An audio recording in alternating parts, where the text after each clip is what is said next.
Presentment and dishonour,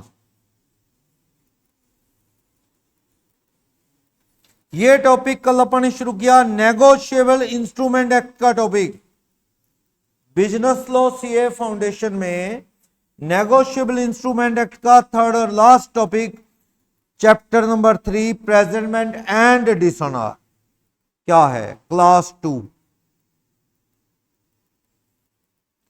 इसमें अपन ने study करना है कि प्रेजेंटमेंट वर्ड क्या है, प्रेजेंटमेंट किस चीज की होती है, क्या रोल है। हाँ जी सनवीर बताएंगी ये प्रेजेंटमेंट वर्ड क्या है। नेगोशिएबल इंस्ट्रूमेंट शो करना। हाँ जी बिल के केस में प्रेजेंटमेंट यही है क्या, बिल ऑफ एक्सचेंज के केस में प्रेजेंटमेंट फॉर एक्सेप्टेंस होता है bill, promissory note presentment for acceptance नहीं होता, और चेक प्रेजेंटमेंट फॉर एक्सेप्टेंस नहीं होता। प्रेजेंटमेंट फॉर साइट किसका होता है, हाँ जी मानवी बताएंगी, प्रेजेंटमेंट फॉर साइट किस में लिखा जाता है, प्रॉमिसी नोट में रोल है। बिल ऑफ एक्सचेंज में लिख भी दोगे तो acceptance he presentment for site है, एक ही बात है वो, बस गिनती वहां से होगी दिनों की, ड्यू पीरियड की, प्रेजेंटमेंट फॉर साइट में जब वो एक्सेप्ट करेगा। चेक में ऐसा कुछ नहीं, चेक हमेशा ही क्या है, पेबल ऑन डिमांड है। प्रेजेंटमेंट फॉर पेमेंट सारी होते हैं, मेन काम तो यही है, वरना ये कागज के टुकड़े काम के क्या है अगर ये प्रेजेंटमेंट फॉर पेमेंट नहीं होने। ड्यू डेट पे पेमेंट के लिए प्रेजेंट होंगे किसको, प्रेजेंटमेंट टू हुम, हाँ जी सहज किसको प्रेजेंट होंगे,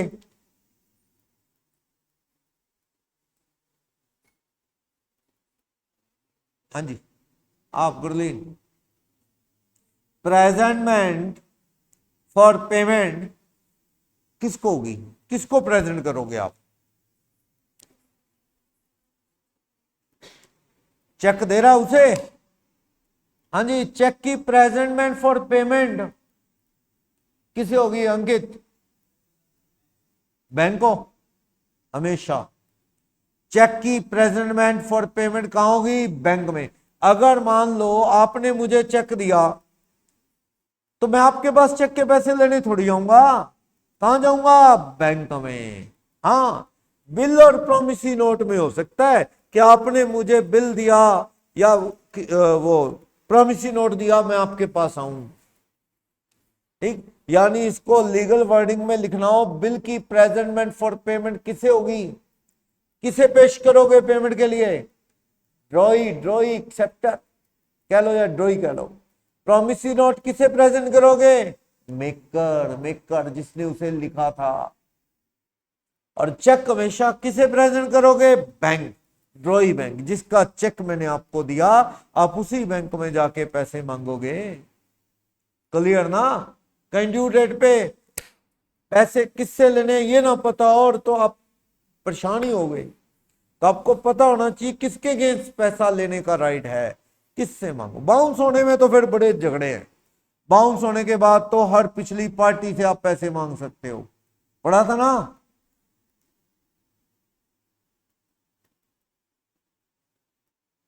ये पढ़ लिया, प्रेजेंटमेंट फॉर एक्सेप्टेंस पढ़ लिया था, यस। बिल में होता है ना presentment for acceptance, presentment for site promisee note में होता है, प्रेजेंटमेंट फॉर पेमेंट सबका होता है, चेक हो चाहे बिल हो, सेक्शन 64 कहता है। कौन करेगा प्रेजेंट पेमेंट के लिए, हाँ जी सतवीर, बिल का ले लो, चलो बिल कौन करेगा प्रेजेंट पेमेंट के लिए, बिल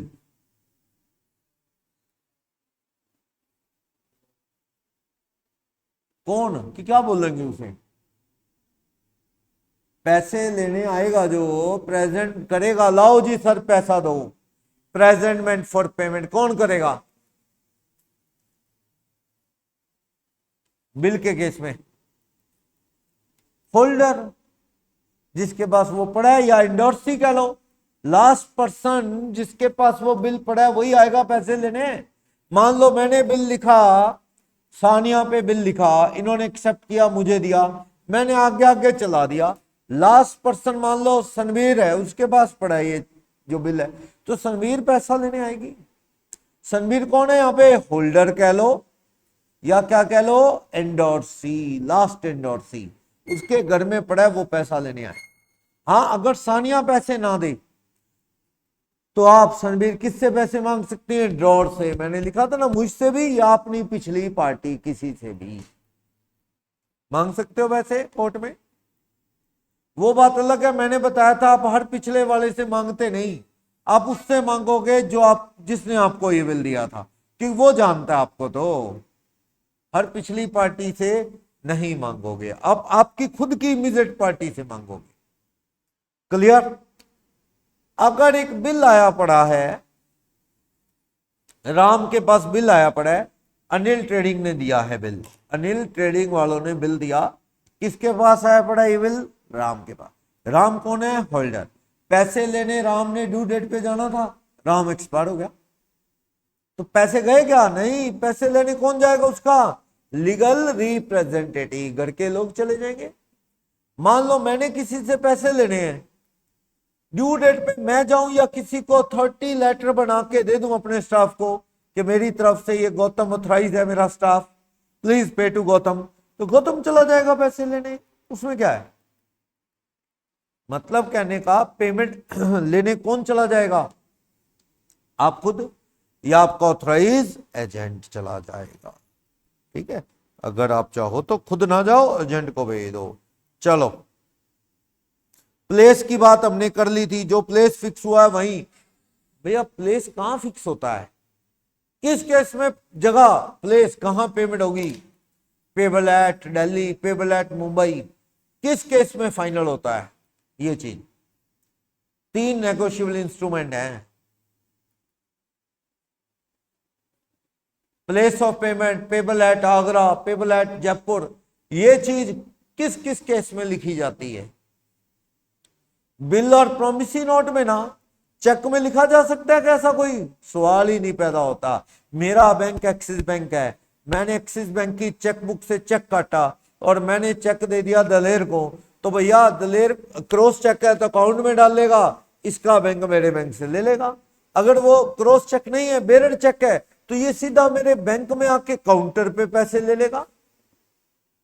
यही बात है ना? यही बात है। क्या उसमें लिखा जा सकता है payable eight Delhi, payable eight Jaipur? ऐसा कुछ नहीं, ऐसा कुछ भी लिखा नहीं जा सकता। सही है? चलो, तो कह रहा है स्पेसिफाइड प्लेस बिल और प्रोमिसी नोट में हो सकता है, नॉट एल्सवेयर, किसी और में नहीं, नॉट एल्सवेयर। सही है?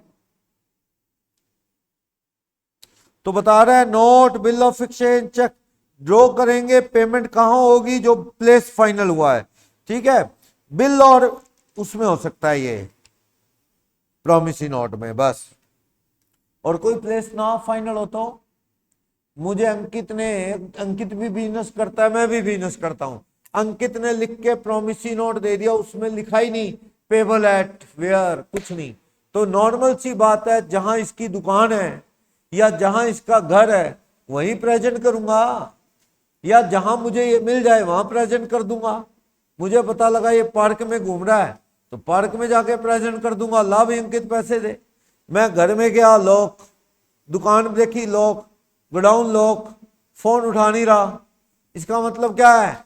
डिसऑनर टू पे, डिसऑनर टू पे, पैसा देना नहीं चाहता, डिसऑनर टू पे। बोलो, कोई प्लेस अगर डिसाइड नहीं तो जहां उसका घर, उसकी दुकान, जहां ठिकाना है वहां प्रेजेंट कर दो, ना मिले तो बस आप इसे डिसऑनर टू पे मान लो। वैसे जहां मिलता है, पता लग रहा है किसी सत्संग में बैठा है, वहीं पहुंच जाओ, थोड़ी देर आप भी सुन लो प्रवचन, फिर कहना ला भाई पैसे, ये कम से कम फेस टू फेस तो हो जाओ, बंदे के मुंह से ना तो सुन लो, कल को ये तो नहीं कह सकेगा कि तुम आए नहीं। समझ गए ये चीज? बाकी अगर वो पे ना करे तो मैंने बताया था क्या करोगे अब आप? हाँ जी, बिल या प्रोमिसी नोट की पेमेंट नहीं दे रहा, क्या करोगे? नोटरी के पास जाओगे नोटिंग करवाने, नोटरी क्या कर देगा उसे? पैसे लेके लिख देगा, पर उससे पहले वो खुद कोशिश करेगा नोटरी पैसे मांगने की, ना मिले तो नोटरी लिख देगा it has also been presented by me but dishonoured to pay by the drawee of the bill और maker of the promissory note, लिख देगा सबूत। कल को कोर्ट में दिखाना, देखो जी नोटरी साहब ने भी लिख दिया था, पेमेंट नहीं दी इस बंदे ने। सही है ना, बताया था। सुनो, मैंने एक चेक दिया, रितिका को चेक दिया 2 लाख रुपए का। रितिका बैंक में ये सोच के नहीं गई कि भाई सुमित सर के अकाउंट में कौन सा पैसे होंगे, बाउंस तो होना ही है। इन्होंने वैसे ही जूम कर दिया, पता है क्यों? इनको मार्केट से खबर आ रही थी, मैंने 1-2 लोगों को और चेक दिए थे, अलग अलग बैंकों के बाउंस हो गए थे। इन्होंने यूं ही जूम कर लिया कि फायदा तो है नहीं, गर्मी में कौन जाए, बाउंस ही होना है। ये गई नहीं। क्या मेरे अगेंस्ट 138 का एक्शन हो सकता है पैसे ना देने का? नहीं, मेरे पे एक्शन लेना है, मुझे ब्लेम करना है, तो आप कोशिश करो, पहला काम क्या करो, सबूत तो जुटा लो, करना पड़ेगा ना।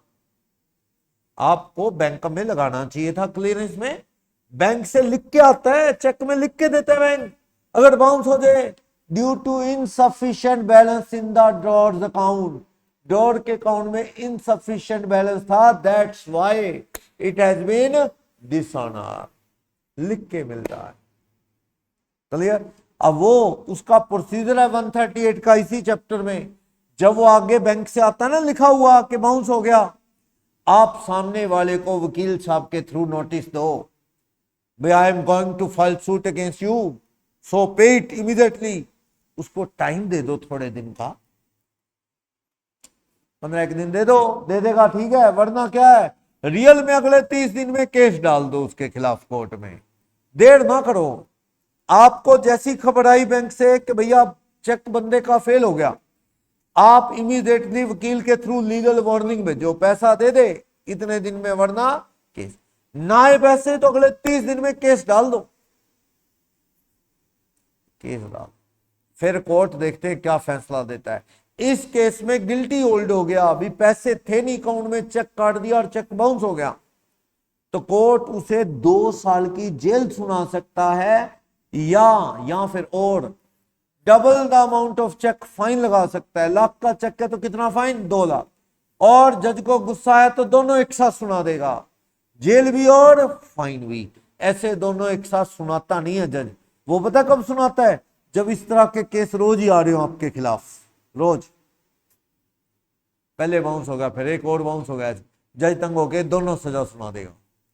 कुछ केसेस में जज को पावर होती है, मान लो एक आदमी क्राइम कर दे, 4 केस चल रहे हैं, 4 केस चल रहे हैं, 2 में 3 केस लगा लो, ज्यादा हो जाएगा 4, तो 3 केस चल रहे हैं, 2 में जज ने कह दिया 10 साल 10 साल की जेल, एक में कह दिया 5 साल जेल, तीन फैसले दिए कि जज ने 10 साल 10 साल और 5 साल।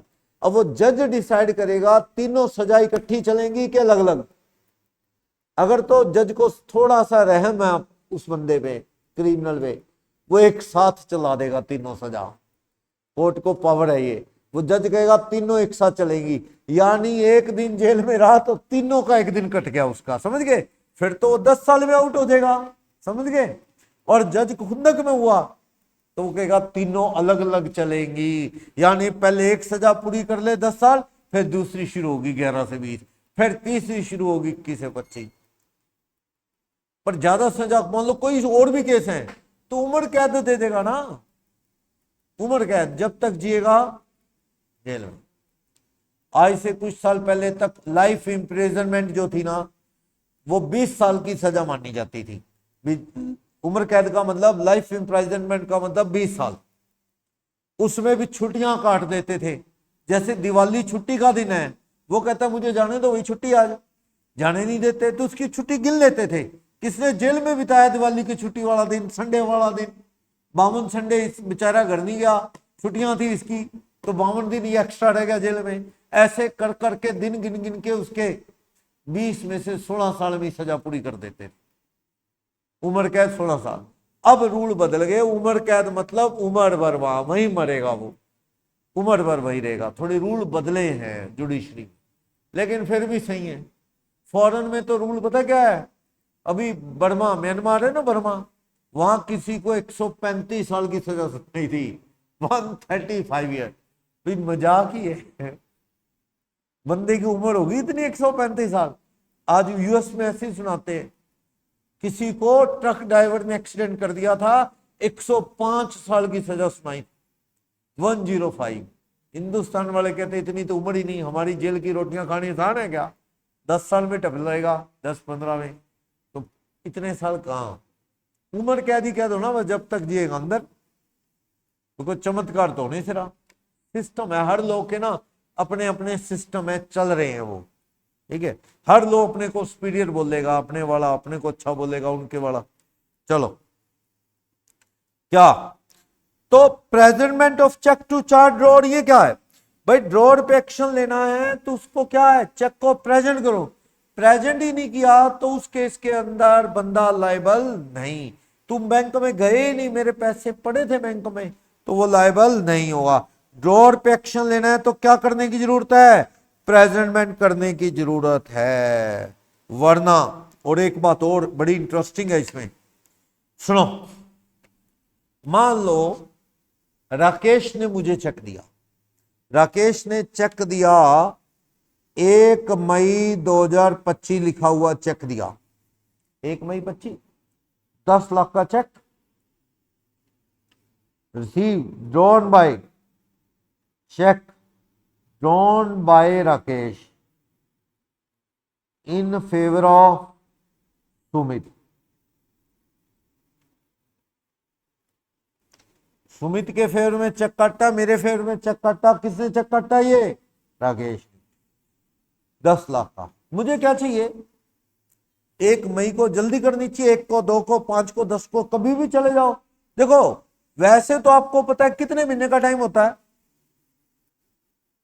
3 महीने का, पर क्यों लेट करते हो यार, पैसे लेने ले लो जल्दी, होता है ना ऐसे, बाद में भूल भाल जाओगे। अब क्या हुआ, राकेश के अकाउंट में 10 लाख पड़ा था, वो जानता था मैंने चेक दिया सुमित को, सुमित आएगा बैंक से लेने। अगले ने अपने अकाउंट में 11-12 लाख रुपए रख के छोड़े हुए हैं कि सुमित ले जाएगा, राकेश बंदा बढ़िया है। लेकिन वो पैसे पड़े थे मान लो किसी बैंक में, मैं कहता हूं ले लेंगे आराम से, मैं 2.5 महीने बैंक में गई नहीं, इस बीच बैंक फेल हो गया। राकेश का बैंक था मान लो 9 बैंक, यस बैंक का उल्टा रख लो, यस बैंक बोल दूंगा तो बैंक वाले नाराज हो जाएंगे। चलो 9 बैंक में अकाउंट था, मैं गया 2.5 महीने बाद, बैंक का नाम ही 9 है पहले, तो पैसे कहां से देगा, पता लगा 9 बैंक क्या हो गया, फेल। क्या करूं, वैसे तो मैं 2.5 महीने में गया, मैं कहता हूं भाई नेगोशिएबल इंस्ट्रूमेंट क्या कहता है, चेक स्टेल नहीं होता कितने महीने, 3 महीने, तो अभी तो 2.5 महीने हुए हैं। मैंने कहा राकेश तेरे पे 138 का एक्शन लेने जा रहा हूं, 138 सेक्शन है चेक बाउंस वाला। राकेश कहता सुमित जी क्या गड़बड़ कर दी आपने, मैं क्यों, कहता आप गए नहीं और पैसे लेने बैंक में, मेरे तो 12 लाख रुपए पड़े थे, आपके लिए छोड़े थे मैंने, आपने लिए क्यों नहीं। मैंने कहा यार मेरे को आराम से लेने थे, मेरे को पैसे, मेरे पास दिक्कत ये खर्च हो जाते, मैंने उसको कहा यार पैसे मैं पहले ले लेता, इधर उधर खर्च हो जाते, तो मैंने सोचा कोई प्रॉपर्टी ले रहा हूं या कोई गाड़ी ले रहा हूं तभी लेंगे यार, खर्च हो जाते हैं, ऐसे होता है ना कई बार। मैंने कहा आराम से ले लेंगे, 3 महीने का टाइम है। इस बीच बैंक फेल हो गया। राकेश कहता मैं क्या करूं, मेरे तो 12 लाख पड़े थे, डूब गए, पता कर लो 9 बैंक में मेरे 12 लाख पड़े थे। तो उसने प्रूव कर दिया वाकई में बेचारे के 12 लाख वहां पड़े थे, जो फंस गए पैसे वहां बैंक फेल होने की वजह से डूब गए। तो कोर्ट में गया मैं राकेश के खिलाफ, राकेश की बताओ क्या गलती है, राकेश की क्या गलती है, उसने चेक दिया, पैसे रखे बेचारे ने आपके लिए कि आप जाओगे बैंक से लोगे, उसके प्रूफ भी हो गया 12 लाख पड़े हैं 9 बैंक में, पर वो निकल नहीं रहे, क्यों, बैंक फेल हो गया 9 बैंक, लड़ाइयां चल रही हैं। तो क्या राकेश रिस्पॉन्सिबल है, नहीं। कोर्ट कहता है देरी तुमने की सुमित। मैंने कहा जज साहब 3 महीने का टाइम होता है, जज कहता है वो तो ठीक है पर सिचुएशन देखो ऐसी हो गई, दिक्कत आ गई, इसलिए कौन जिम्मेवार है? सुमित तू ही। पर अगर मैं कहूं कि भाई बैंक में पैसे वाकई में राकेश के क्या पड़े थे, बहुत कम, प्रूव कर दिया मैंने। अगर मैं पहले भी गया होता तो पैसे मिलते नहीं, क्योंकि राकेश में अकाउंट में पड़े 3-3.5 लाख थे।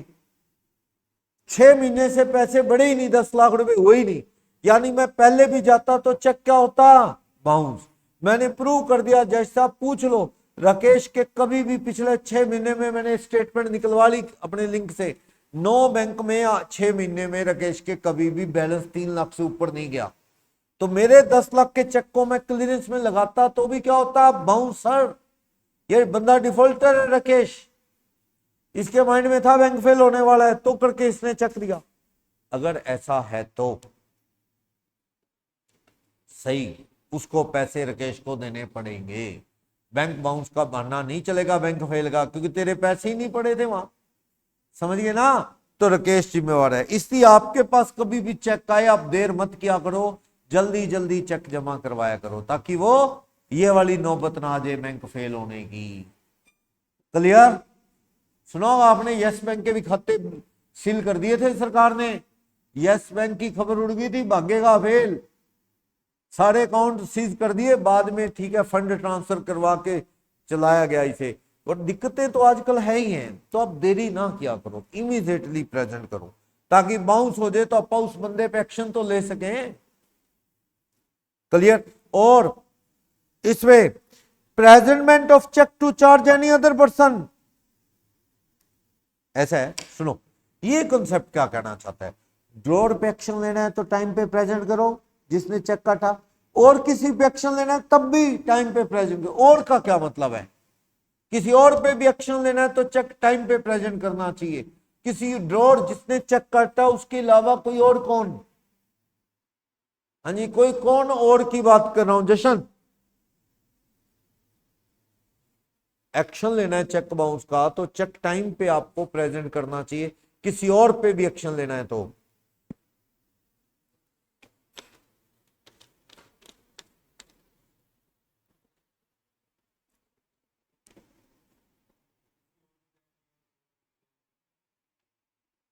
एंडोर्स कर दिया हो, हर पिछली पार्टी पे आप लीगल एक्शन ले सकते हो। लेकिन पिछली पार्टी कहती है भैया मैंने चेक दिया, मान लो रीतिका को आगे आगे जा रहा है, चेक एंडोर्स हो रहा है, सतवीर के पास है, सतवीर जा ही नहीं रहा बैंक में, भैया 3 महीने में जमा तो करा दे। 3 महीने निकल गए, 5 महीने निकल के गए ही नहीं बैंक में। 7वें 8वें महीने जब बैंक में गया तो जिसने चेक काटा तो भाग गया वो शहर छोड़ के। अब ये पिछले वालों को ढूंढता फिरता है, कहता भैया वो चेक जिसका चेक था वो तो भाग गया। ये कहते तुझे अब पता लगा? कहता हाँ मैं तो अब गया बैंक में। अब गया गलत है, 3 महीने में चले जाना चाहिए आपको। आप तो लेट हो गए, तो अब पिछली पार्टी क्या करे बेचारी? तुझे टाइम पे जाना चाहिए था। तो पिछली पार्टी को रिस्पॉन्सिबल ठहराना है तो आप टाइम पे चेक को प्रेजेंट करो। Okay. Presentment for instrument payable on demand, अगर कोई इंस्ट्रूमेंट पेबल ऑन डिमांड है उसे कब प्रेजेंट कर दो? कब मर्जी कर दो। जिसका नाम ही क्या है? Payable on demand. उसका मतलब ही क्या है? जब चाहे पैसा मांग सकते हो। तो वो कह रहा है ऐसा इंस्ट्रूमेंट जो पेबल ऑन डिमांड है, कभी भी चेक मिलने, चेक है चाहे बिल है चाहे प्रोमिसरी नोट, कभी भी मांग सकते हो, तो रिजनेबल टाइम में मांग लो।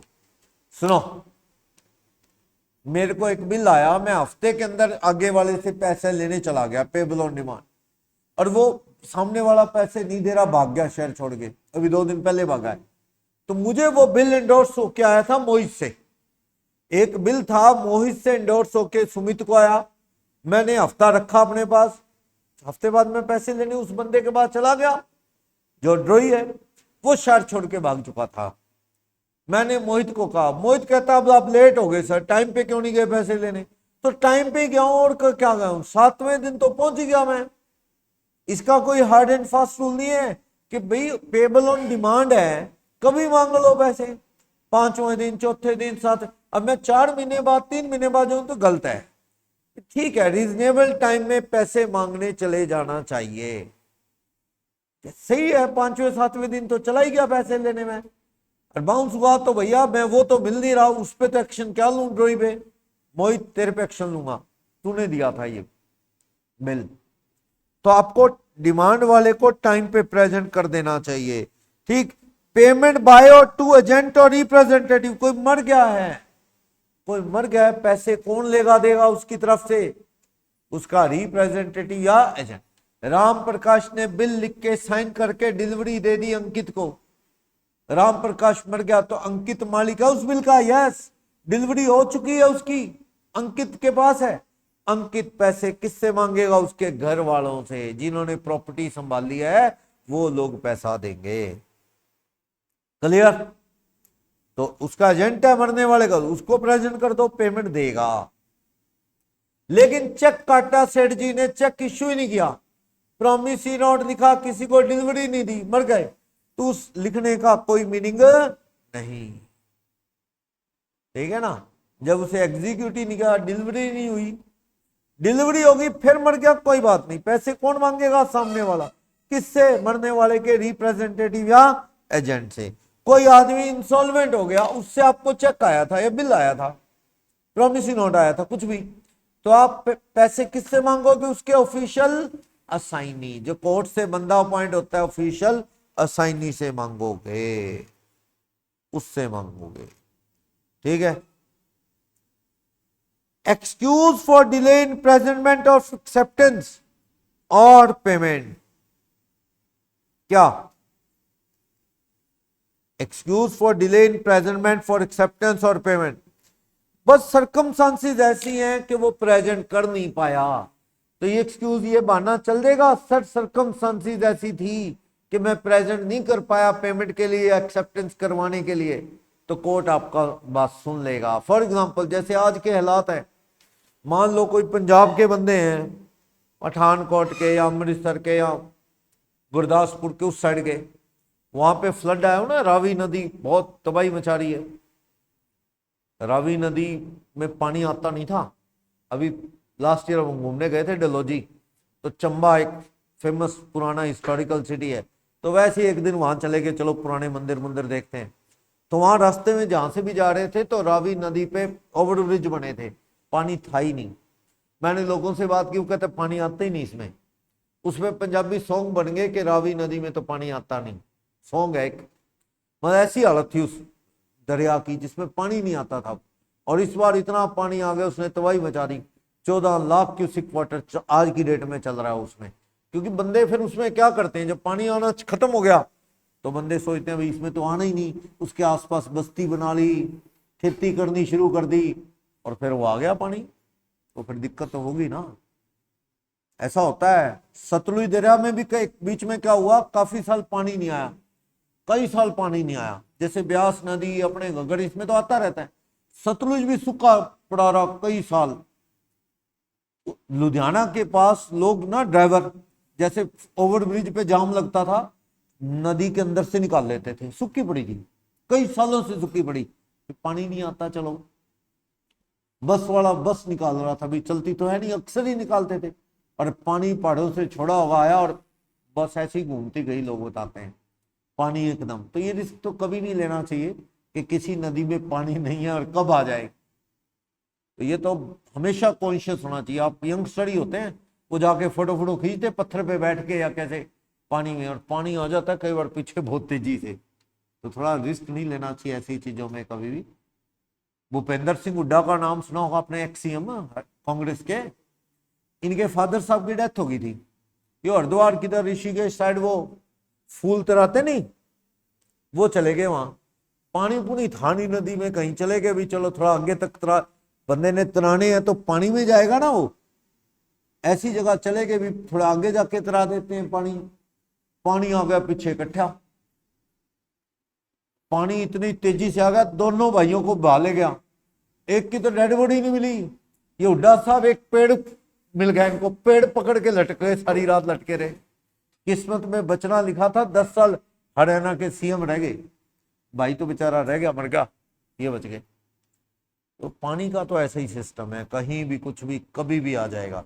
अब पहाड़ों में तो वो सायरन बजाने लगे, जहां जहां से पानी बहता है ना, कि कोई फोटो खींच रहा हो या कहीं नुकसान ना हो जाए, सायरन बजा देते हैं सब जगह, जो पानी ऊपर से आता है इकट्ठा छोड़ते हैं डैम वगैरह से, सायरन बजा देते हैं। तो कॉन्शियस रहना चाहिए। चलो, excuse for delay in present. अब मान लो वो बंदा ऐसी जगह है, अब जा ही नहीं पा रहे यार, पानी भरा हुआ है, रास्ते बंद है, ऐसे हालात में जाएगा कोई? मुश्किल है, कनेक्टिविटी नहीं रहती ना, कई बार रास्ते कट जाते हैं, बड़ा बुरा हाल होता है। ऐसी सरकमस्टांसिस में अगर आप लेट भी होगे प्रेजेंट करने से तो ये एक्सक्यूज चल जाएगा सर। ये कंट्रोलेबल इवेंट सरकमस्टांसिस नहीं थी, अनकंट्रोलेबल सरकमस्टांसिस थी सर। तो आप क्या है, इस बहाने लगा सकते हो, इस तरह का एक्सक्यूज दे सकते हो।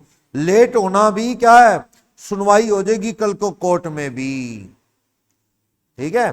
कोर्ट कह देगा कोई बात नहीं, लेट हो गया भैया, इसके पीछे रीजन है, बंदा ऐसे एरिया में था जहां फ्लडेड था वो एरिया, तो कोर्ट मान लेगा अभी लेट होने की वजह है, ठीक है, और उसको वैलिड इंस्ट्रूमेंट माने लेट होने पे भी, कोर्ट की मर्जी है। नेक्स्ट, कब प्रेजेंटमेंट फॉर एक्सेप्टेंस या पेमेंट की जरूरत नहीं। हाँ जी सुनो, जरूरत ही नहीं प्रेजेंटमेंट फॉर एक्सेप्टेंस की, या जरूरत ही नहीं प्रेजेंटमेंट फॉर पेमेंट की। फॉर एग्जांपल सुनो,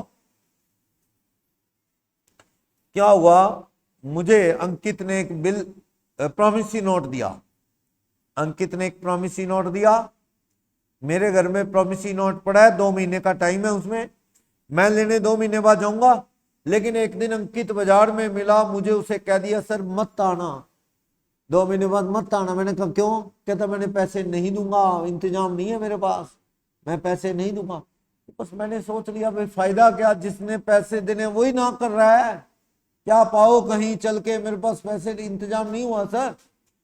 तो क्या है, प्रेजेंटमेंट फॉर पेमेंट की जरूरत है, या प्रेजेंटमेंट फॉर पेमेंट की तब भी जरूरत नहीं जब क्या है, हमने कोशिश की, एक बार बंदा मिल ही नहीं रहा, फोन उठा नहीं रहा, बार बार फोन कर रहे हैं, घर दुकान पे लोग है उसके, तो आप समझ गए भैया अब पेमेंट लेने किससे जाऊं, वो बंदा अवेलेबल ही नहीं है।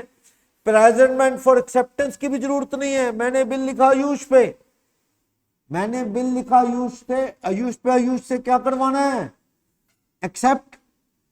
आयुष को फोन कर रहा हूं, मिल नहीं रहा, घर दुकान पे लोग है, तो मतलब कहां एक्सेप्ट करवाऊं, कहीं मिल ही नहीं रहा।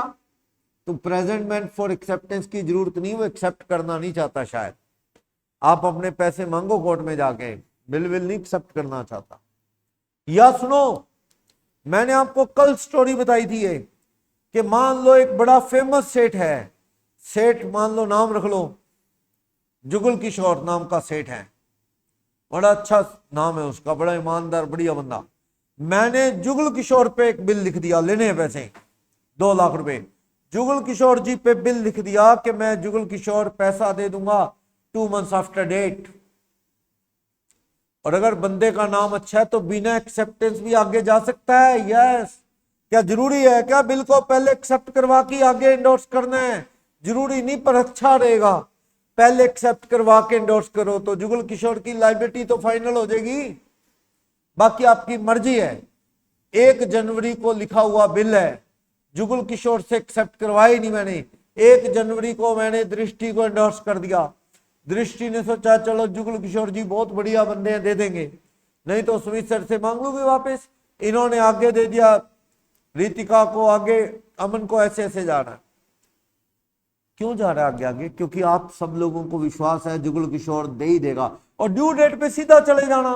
क्या ड्यू डेट फाइनल करने की जरूरत है? नहीं, 2 months आफ्टर डेट है, आफ्टर साइट होता तो एक्सेप्ट करवाए बिना डेट फाइनल नहीं होती, आफ्टर डेट है। 1 जनवरी से 2 महीने जोड़ना, 4 मार्च, आगे एंडोर्स होता होता किसके पास पड़ा है? आयुष के पास। सीधा 4 मार्च को आयुष क्या करता है? पेमेंट के लिए प्रेजेंट कर देता है। एक्सेप्टेंस पेमेंट क्या हो जाएगी दोनों एक ही वक्त। Is it possible? Yes possible, possible. Clear?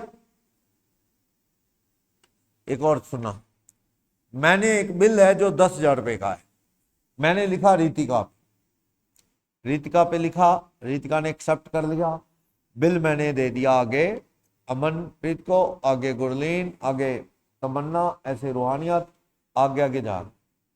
अब ये बिल पड़ा है सनवीर के पास, सनवीर ने 10,000 को 1 लाख बनाने की कोशिश की, 10,000 के साथ जीरो और लगा के 1 लाख बनाने की कोशिश की, और वो बनाते वक्त कटिंग कुटिंग होगी, गड़बड़ होगी ना उसमें।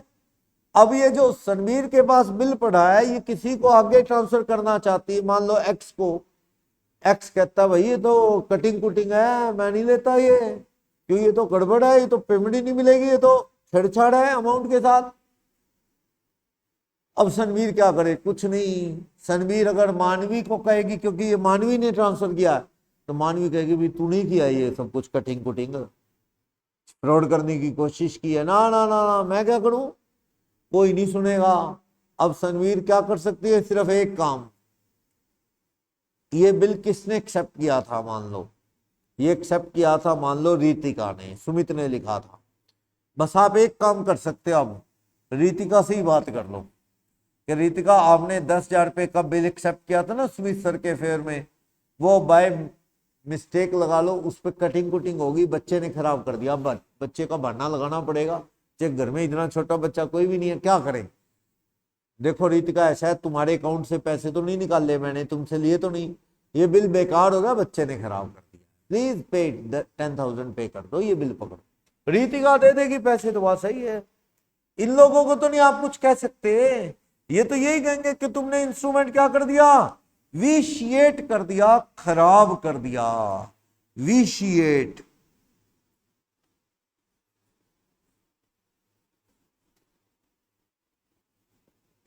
विशिएट मतलब खराब कर दिया। तो अब इसको पेमेंट के लिए प्रेजेंट करने की कोई जरूरत नहीं, वो तो रिक्वेस्ट ही कर सकते हो आप रितिका से कि वो पेमेंट दे दे। समझाया ना, जिसने गलती की है वही जिम्मेवार है, बोलो। या एम्बिगियस बिल को क्या प्रेजेंट करना है, एम्बिगियस बिल, हाँ जी सेक्शन बताओ, एम्बिगियस बिल इधर ला सहज, एम्बिगियस बिल का सेक्शन बताओ, first chapter ambiguous bill, section 17, कौन सा बिल, हाँ जी क्या था एम्बिगियस बिल, जो बिल लिखा गया, ड्रॉई कैसा है, या तो ड्रॉई है ही नहीं दुनिया में, या ड्रॉई कैसा है, माइनर, या ड्रॉई कौन है, पागल। बताया था ना मैंने एक बिल देना था मोहित को, तो मैंने क्या लिखा, किसके ऊपर लिखा, कृष्ण पे, आई कृष्ण प्रॉमिस टू पे टू सुमित और ऑर्डर ₹2 लाख आफ्टर 2 months, और ये बिल मैंने कृष्ण के साइन मारे और मोहित को दिया। मोहित जब को पता लगता है कृष्ण कौन है, माइनर, बताया था ना, बच्चा था, गली में खेल रहा था, तो क्या ये बिल पेमेंट के लिए प्रेजेंट करने का फायदा है कोई मोहित को, नहीं, ये समझ गया बच्चे से पैसे मांगे भी किसी के, ये सारा कमाल सुमित का है, तो अब सीधा मुझसे मांगो, आगे प्रेजेंट फॉर पेमेंट करने की जरूरत नहीं, क्योंकि पैसे मिलेंगे नहीं, आगे कौन है, माइनर है, माइनर, ऐसे ही है ना। इसका मीनिंग क्या था एम्बिगियस, इसको बिल समझे मोहित या क्या समझे, प्रोमिसी नोट, मोहित की चॉइस है, इससे सुमित ने एज अ मेकर लिखा हुआ प्रोमिसी नोट समझे, सुमित क्या होगी, प्राइमरी पार्टी लायबल, और अगर बिल समझो तो मैं ड्रॉर, सेकेंडरी पार्टी, आपकी मर्जी। चलो इधर जितेंद्र अब बताएंगे, वैसे मैंने ऐसे क्यों किया, जब मुझे पता है एक दिन तो कृष्ण के पास जाएगा मोहित, पैसे नहीं मिलेंगे तो मोहित आके मुझसे ही मांगेगा, तो मैंने क्यों एक्सेप्ट करवाया कृष्ण से या पागल से, या दुनिया में ही नहीं कोई MK गांधी, मोहनदास करमचंद गांधी के से एक्सेप्ट करवाया, उसका कोई मीनिंग है, टाइम। हाँ, अगर मैं सीधा प्रोमिसी नोट देता ना मोहित को, मोहित ले मैं अपना प्रोमिसी नोट दे देता हूं, लिख के वादा 2 महीने बाद दे दूंगा, इसको मुझ पे फेथ ही कम है, क्योंकि पहले भी मैंने एक बार इसे बिल दिया था या प्रोमिसी नोट एक्सेप्ट किया था इसके फेयर में, उसकी पेमेंट दी नहीं थी, बाउंस हुआ था, तो मैंने कहा चलो कृष्ण का नाम डाल लेते हैं, शायद मोहित को कृष्ण नाम से विश्वास हो, ठीक है ना, तो शायद इसलिए ऐसा किया गया, थोड़ा टाइम ले लिया जाए, सही है। जब आपको पता लग गया ड्रोई माइनर है, पागल है, या एमके गांधी साहब से एक्सेप्ट करवाए या राम अयोध्या से करवाए तो वो तो मिलेंगे नहीं वहां फिजिकली। तो इसका मतलब आपको प्रेजेंटमेंट फॉर पेमेंट की जरूरत नहीं है, यही है ना।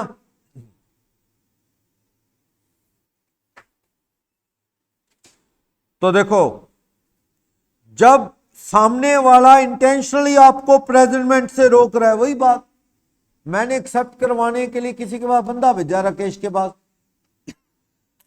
पलराम को कहा जाके साइन कराया, राकेश कहता मैं बाहर हूं आऊंगा, मैंने कहा कब आओगे, कहता 2-3 दिन में देखता हूं, मैंने 2-3 दिन बाद फिर बंदा भेजा, फिर बहाने, इसका मतलब कोई फायदा नहीं है, वो होता तो भी एक्सेप्ट ना करता, ठीक है ना। या कोई बिजनेस प्लेस पे जो या वो जो बिल प्रेजेंट होना था और वो प्लेस क्लोज्ड है, सुनो, एक बिल जिसने एक्सेप्ट किया वो पेबल एट रोडी बाजार सिरसा था, जो उसकी दुकान थी, मतलब रोडी बाजार सिरसा, अपा रोडी बाजार सिरसा गए, दुकान को लॉक है, तो क्या मतलब है भाई, तुझे आना चाहिए वहां या बताना चाहिए भाई मैं नहीं मिलूंगा, तूने पेबल एट रोडी बाजार सिरसा लिखा, नेचुरल हम रोडी बाजार सिरसा आएंगे ड्यू डेट पे, अगर वो दुकान बंद है तो तुझे बताना चाहिए ना कि वहां नहीं मिलूंगा मैं, वहां लॉक है, तो इसका मतलब ये डिसऑनर टू पे ही है, ठीक है ना। अगर उसने पैसे देने होते तो चुपचाप यूं दुकान ना बंद करता, मुझे बताता कि भाई साहब आप दुकान मंगल कर दी, बंद कर दी है, अब आना और जगह आना, ये वो प्रेजेंट करने की जरूरत नहीं है। बिजनेस आवर में प्रेजेंट करना चाहिए आपको, सीधी बात, अगर बिजनेस आवर में प्रेजेंट नहीं किया जाता तो आपके पार्ट पे गलती है। या मेकर ड्रॉई ढूंढे मिल नहीं रहे, काफी कोशिश करने में, तो पेमेंट कैसे मांगे, डिसऑनर मान लो उसे, मिल ही नहीं रहे। या मेकर या ड्रॉई ने खुद ही कह दिया हम पेमेंट नहीं देंगे, या जिसने पैसे लेने हैं वही कहता है चल तेरे को बख्शे, मान लो वो गुरदासपुर का एक बंदा है, उसने ₹1,00,000 का बिल एक्सेप्ट कर रखा है, वो क्या है ड्रॉई, तो सामने वाले ने उसे कह दिया चल छोड़े यार तेरे पे मुसीबतों का पहाड़ टूट पड़ा है, तेरा बेचारे का काफी नुकसान हो गया, तो जिसने बिल के पैसे लेने थे उसने कहा चल यार छोड़ो मैं नहीं लेता पैसे, बहुत कमाए हैं तेरे से माल बेच बेच के, अब की बार मैं तुझे क्या कर देता हूं, वेव करना मतलब बख्श देना, कि चल छोड़ यार तू बहुत परेशान है चल छोड़। क्लियरली आपने मेकर को या ड्रॉई यानी एक्सेप्टर ऑफ द बिल को क्या कर दिया, वेव कर दिया, तो प्रेजेंट करने की जरूरत है नहीं। या जब आपको पता लगा मेकर या फिर ड्रॉई क्या है, मर गया या इंसॉल्वेंट हो गया, तो प्रेजेंट करोगे बिल, नहीं, फिर क्या करो, अगर वो आदमी मर गया तो उसके रिप्रेजेंटेटिव को प्रेजेंट करोगे, उसको नहीं, वो तो मर गया। या कोर्ट का ऑफिशियल असाइनी है उसे प्रेजेंट करोगे, वो जिसने एक्सेप्ट किया था या लिखा था उसको नहीं, क्यों, वो तो मर गया है। या माइनर ने एक्सेप्ट करवाया, या फिक्टिशियस जो दुनिया में ही नहीं, बताया था ना एमके गांधी से बिल एक्सेप्ट करवा दिया, एमके गांधी दुनिया में ही नहीं है, अब तो समझो क्या है, वो बिल प्रेजेंट किसको करोगे, एमके गांधी को तो प्रेजेंट कैसे करोगे, वो तो है ही नहीं।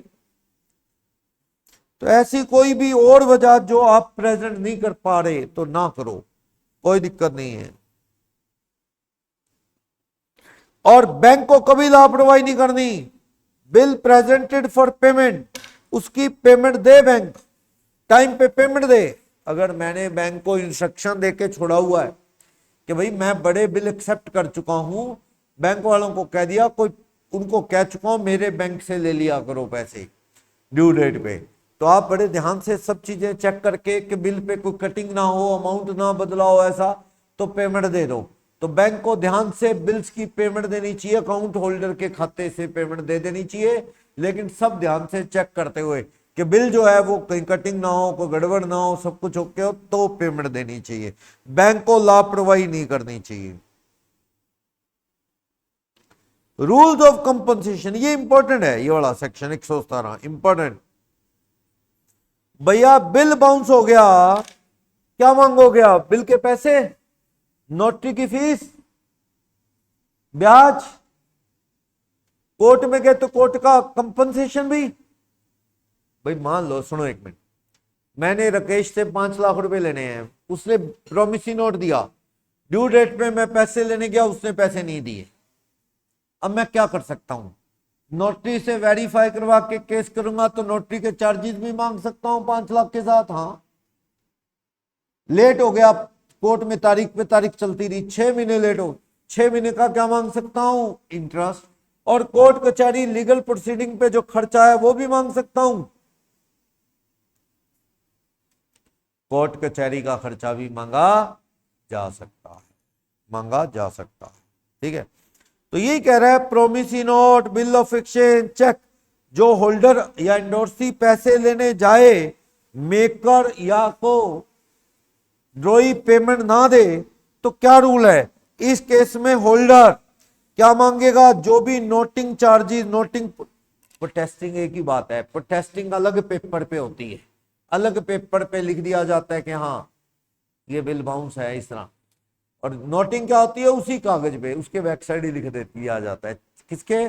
बिल या प्रोमिसरी नोट के। वो खर्चा या इंटरेस्ट, अगर कोई रेट पहले से डिसाइडेड है, ठीक, वरना कितनी? 18%। 6 महीने लेट हो गया वो पेमेंट देने में, तो 6 महीने का क्या मांगोगे आप? इंटरेस्ट। कोई पहले से डिसाइडेड है आपस में, ठीक, वरना कितना लगेगा? लोग कहता है 18% इंटरेस्ट के साथ सामने वाले डिफॉल्टर को पेमेंट देनी होगी। कोर्ट कचहरी के खर्चे, और सुनो, जिसने पैसा लेना और जिसने देना है वो अलग अलग कंट्री के हैं, जिसने पैसा देना है और जिसने लेना है अलग अलग कंट्री के हैं। मुझे डॉलर आने 1 लाख किसी बंदे से, लेकिन वो 3 महीने लेट दे रहा है डॉलर। 3 महीने में फॉरेन एक्सचेंज क्या होगी? सस्ती। मेरे 1 लाख डॉलर पहले आते तो 90 लाख के होते, तब डॉलर 90 का था, अब डॉलर का रेट क्या है? टूट गया, 85 रह गया, तो मेरे तो लाख डॉलर 85 लाख में ही बदलेंगे। तेरे लेट की वजह से मुझे क्या हुआ? नुकसान। वो भी मांगोगे। डॉलर का फॉरेन एक्सचेंज रेट कम ज्यादा होता है ना, नुकसान वो भी मांगो। तो यानी 117 कहता है rules of compensation, defaulting party से होल्डर या एंडोर्सी क्या मांगेगा? इंटरेस्ट, जो डिसाइडेड है, ठीक है, वरना 18% पर annum। नोटिंग चार्जेस या प्रोटेस्टिंग चार्जेस मांगेगा, कोर्ट कचहरी के खर्चे मांगेगा। क्लियर? सेक्शन याद रख लोगे, 117 इंपॉर्टेंट है ये। बोलो। वही है, फॉरेन एक्सचेंज का डिफरेंस मांग लोगे।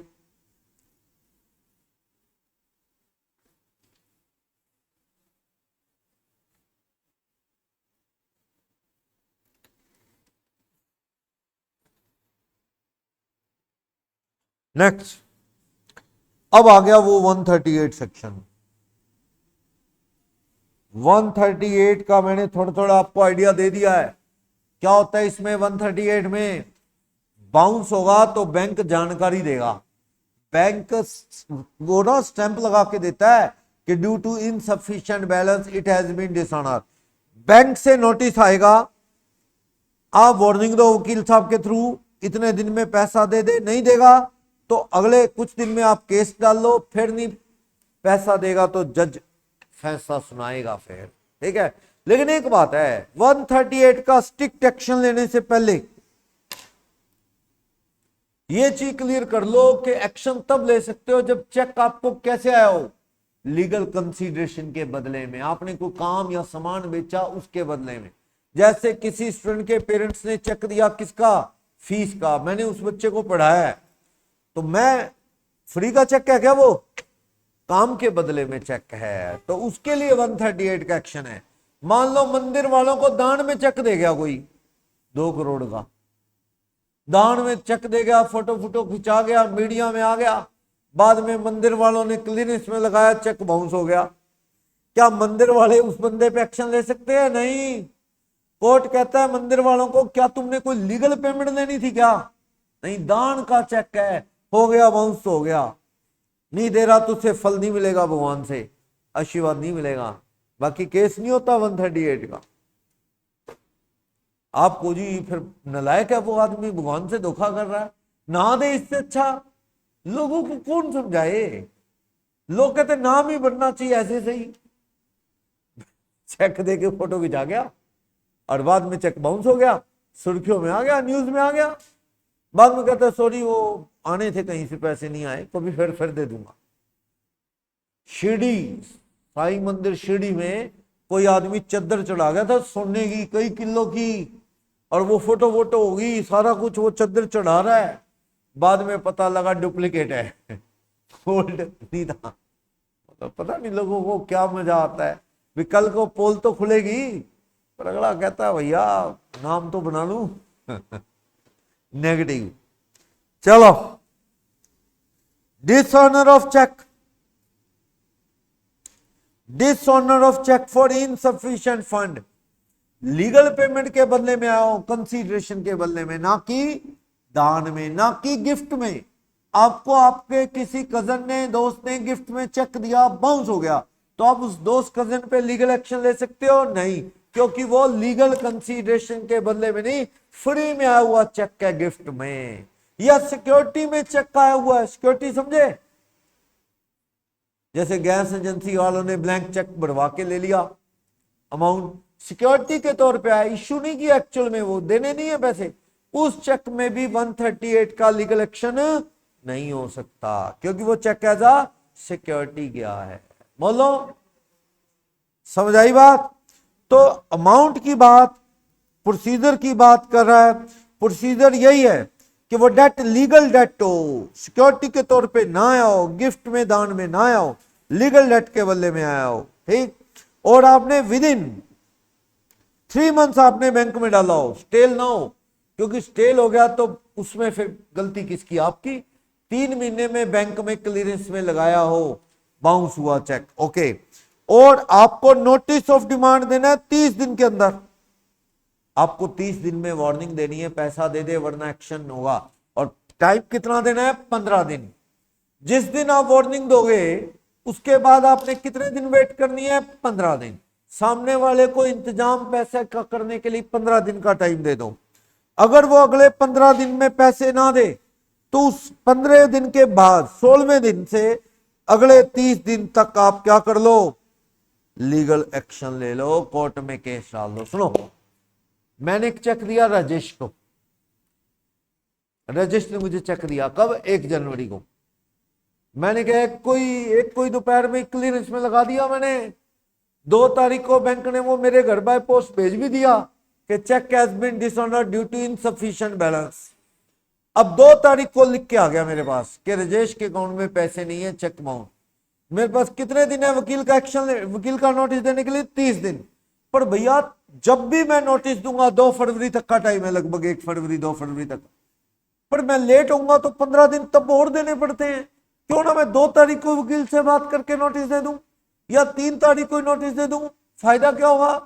3 तारीख को लीगल वार्निंग भेज दी मैंने राजेश को, तो 3 से लेके 15 दिन का टाइम देना है, 18 तारीख तक। पैसे दे दे तो गुड एंड वेल, 18 जनवरी से अगले 30 दिन में आपको कोर्ट में केस डालना है, समझे? पैसे ना देने का। जज चाहे फैसला सुनाने में कितना मर्जी टाइम लगा दे, हमारी देरी बर्दाश्त नहीं है जज को, लोगों को भी। अपने तो वो 5 साल केस चलाते रहेंगे, सुनवाई करते रहेंगे, पर हमें कहते हैं भी टाइम पे केस डालना है। कितना टाइम? 30 दिन के अंदर अंदर लीगल नोटिस। सुनो, 2 तारीख को राजेश का चेक बाउंस हो गया, मुझे खबर मिली, मेरे पास कितने दिन का टाइम है लीगल नोटिस भेजने का? वार्निंग 30 दिन का। मैंने आराम से बैठा रहा, मैं 2 जनवरी को पता लग गया, मेरे को आ गया लिख के। मैंने 25 जनवरी को लीगल वार्निंग दी, आराम से 23 दिन बाद। तो 25 जनवरी के बाद अगले 15 दिन में वो पैसे दे, इसका वेट करो, लगभग 9 फरवरी तक। ना दे तो 9 फरवरी से अगले 30 दिन तक आपको क्या डालना है? केस, समझे? 16वें दिन से अगले 1 महीने के अंदर केस डाल दो। तो ये टाइम समझ आया? अगर आप टाइम पे केस डाल दो, कोर्ट में तारीख पे तारीख चलेगी, तो आखिर अगर केस आप जीत गए, सही हो आप, लीगल वैल्यू के बदले में है, कोई दान में नहीं है, कोई गिफ्ट में नहीं है, कोई सिक्योरिटी में नहीं है, कोर्ट में जीत गए केस, तो सामने वाले को 2 साल जेल या double the amount of cheque या दोनों भी सुनाए जा सकते हैं। क्लियर? पढ़ लोगे, यहां तक पढ़ाओ। ये 138 कल मैं दोबारा देख लूंगा, और इस चैप्टर में इतना ही है।